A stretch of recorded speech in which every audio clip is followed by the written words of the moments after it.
Here we are, video 2 of the making of Elizabeth Bennet's, what is it? The ball gown. That's the one. In this video, I'm going to be cutting out the first mock-up. Let's get stuck into it. It is a truth, universally acknowledged, that a single woman in possession of dressmaking abilities must be in want of a new ball gown.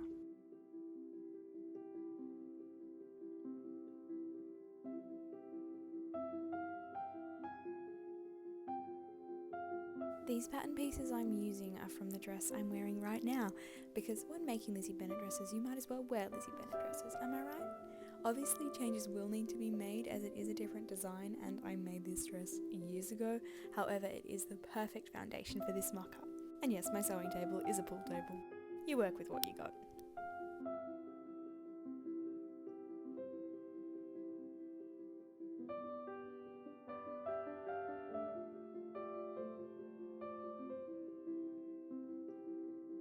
Could have just pressed the seams to one side instead of open, but if you know me, I'm a big fan of pressing as you go, so even though it's just a toile, it's good practice.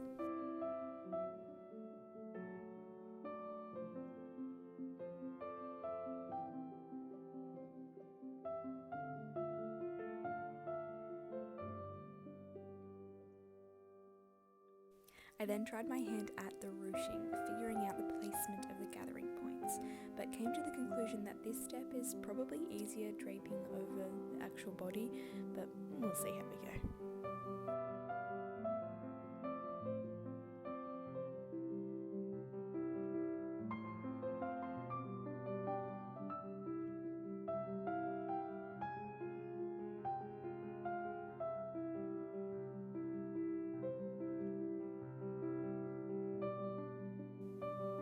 Since the sleeves will be completely sheer, I'm making the mock-up of the sleeves out of the sheer chiffon.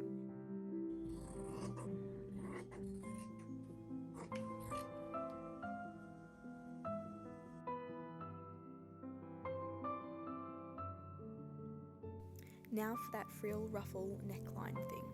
Experimenting with two fabrics, chiffon and silk organza, both cut on the bias as I am thinking from the reference photo that it isn't hemmed, but due to the fact that the chiffon frayed a lot and the organza not so much, however it is very stiff, and looking back on the reference photos I don't think it is organza, and it's leading me towards the fact that it may be something else that actually has a hem on it. I may just have to play around a little bit to figure out what's best.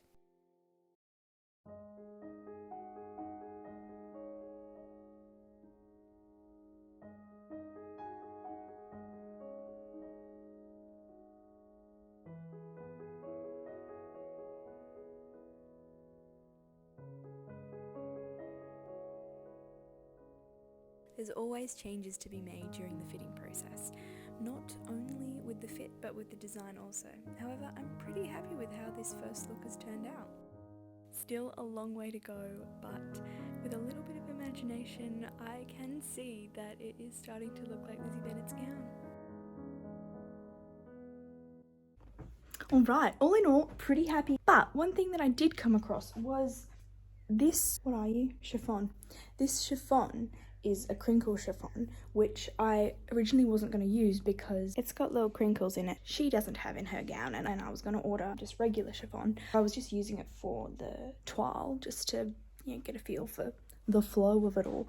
But it actually doesn't look too bad, because I might as well just use it. So I've got heaps of it. So potentially that's what I'm going to be using. So that's good. The sleeves were a little bit too puffy and a little bit too long. So I'll be shortening those and slimming those down a little bit. The skirt obviously wasn't a full gathered skirt, it was just sort of what the lining would be, very basic. The ruching will be a journey. I can't put it on my dress form to drape it. She's got curvy bosoms and this doesn't give you curvy bosoms. They're very flat. So that's going to be fun, trying to drape the ruching across myself, and the way my corset is a little bit narrower in the shoulders. My neckline will be slightly narrower than hers, I feel. But yeah, so I'll get to pulling that toile apart now and creating a proper pattern from it.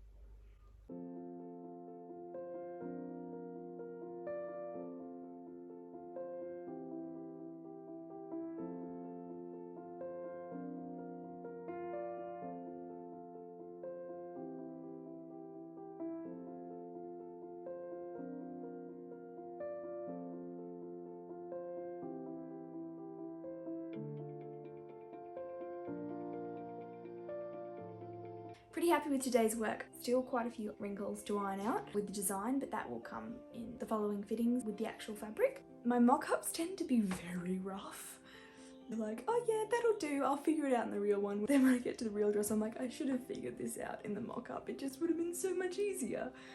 I never tend to learn my lessons. Potentially I could do another mock-up, but I'm sort of like, nah. And filming. So next step will be to cut into the actual fabric. And until then, never despise the day of small beginnings and have courage and be kind. How corny is that? But I love it.